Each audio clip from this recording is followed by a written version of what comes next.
Right.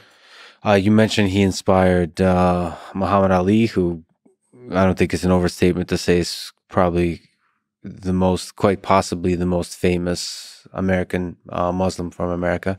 Could you maybe make a few comments as an athlete yourself? What impact did Islam have on Muhammad Ali's life, and vice versa? What impact did he have as a leader, as a religious figure on the Muslim community? I think Muhammad Ali, his quotes on Islam are precious because he talks about how he sought the wealth of this world and he found it in Islam. He found a greater meaning, and he attributes everything that he became to his faith. His sense of strength and commitment, the willingness to take a stand for the truth when it was extremely unpopular, on the basis of his faith and on the basis of his integrity.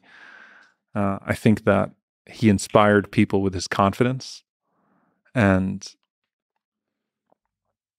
his coherence. I mean, he was incredibly eloquent. I mean, poetic and just unwavering. Seemed unbreakable. So as relentless as he was in the ring, he was even more so outside of the ring. The man could not be broken. And everything was stacked up against him. But he perseveres. And he does so then through Parkinson's, and chooses to live a life of giving, a life of service, a life of using his platform to bring up issues of importance and to champion the rights of others. So he wasn't satisfied at any point in his life with simply being a boxing great, a boxing champion. He uses it for so much more.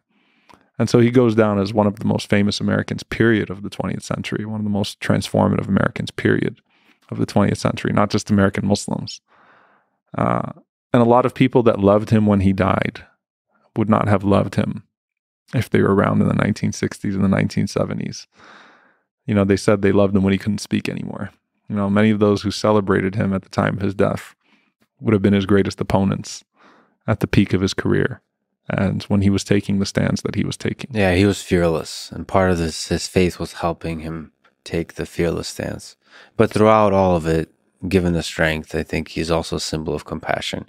Through all the fun kind of, the poetic nature of who he was, and the fearless nature of who he was. There's always like a deep love for the sport and for humanity. Absolutely. And that's the thing, right? It was so obvious that despite everything that had happened to him, he never loses himself, neither to the fame nor to the fear. Yeah. He always stays himself. He's authentic.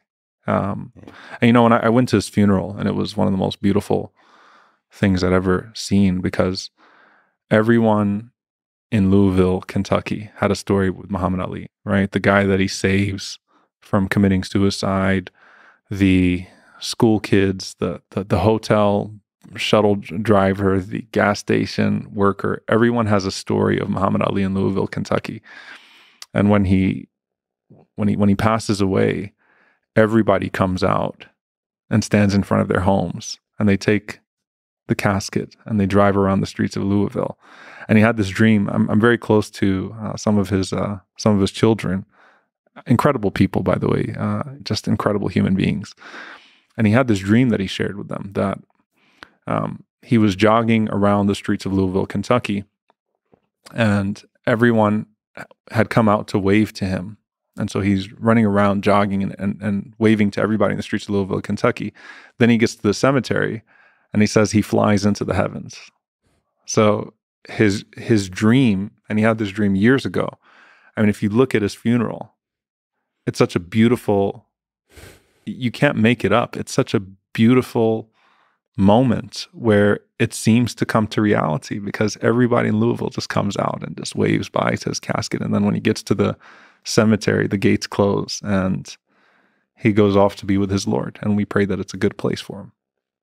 So Muhammad Ali is probably one of the great 20th century representatives of Islam.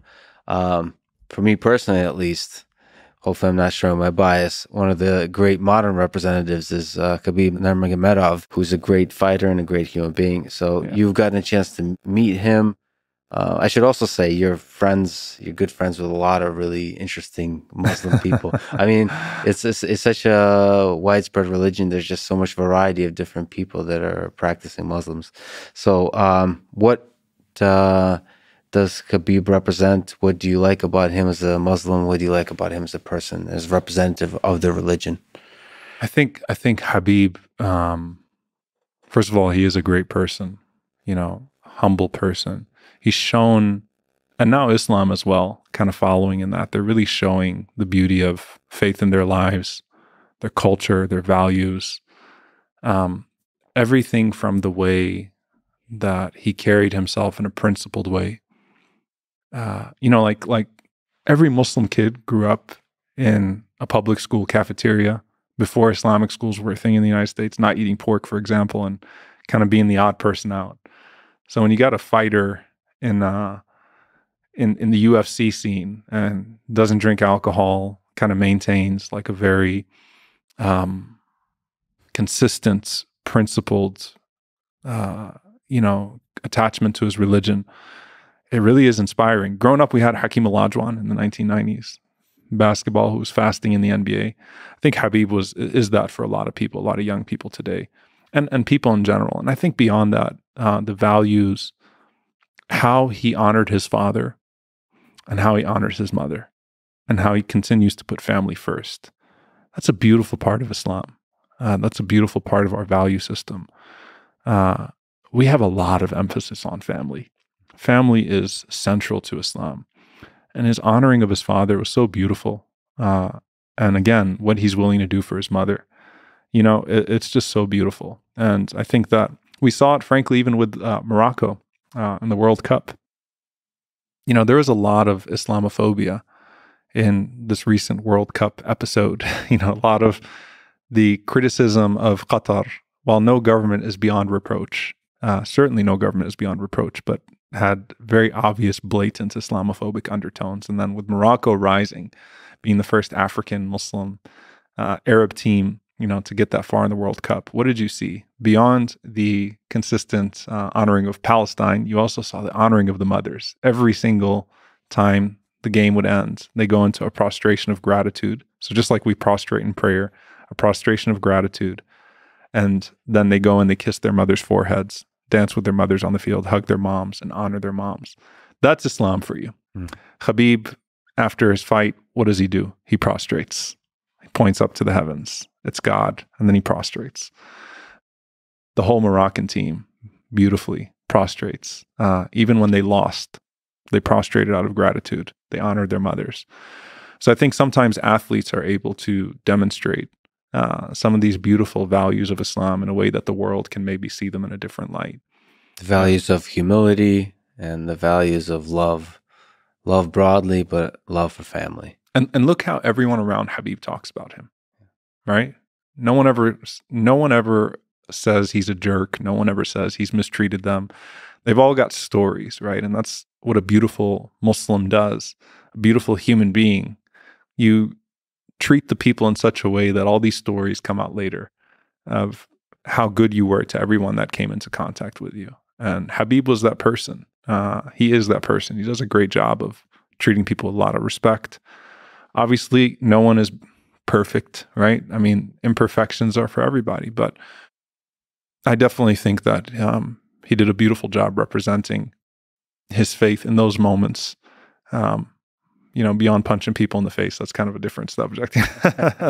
Smashing faces, not the smashing faces part, the prostration part, and the humility.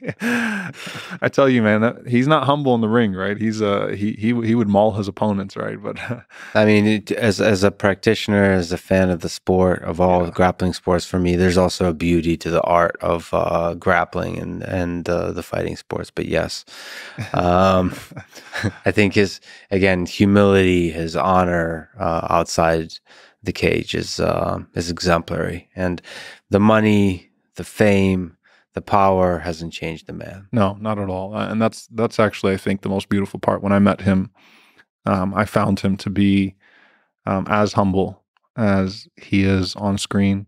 And that's always very endearing. And all of the stories of the people that have been around him for a much longer time. Very humble man. I pray for him. Honestly, I pray for Islam. I pray for that family, that God keeps them grounded and protected and together, and that they maintain that beautiful spirit. Because even if you just watch the lead up of to the last fight with Islam, just the way they carry themselves, their day to day, they never relinquish their prayers. They never relinquish their family ties, the things that make them who they are, to be better fighters, because they don't see that they have to let go of those things. In fact, they attribute all of their worldly success to that faith. And so, beautiful examples. And I think that it's good for young Muslims to see themselves in that, and it's good for other people to see Islam through that as well.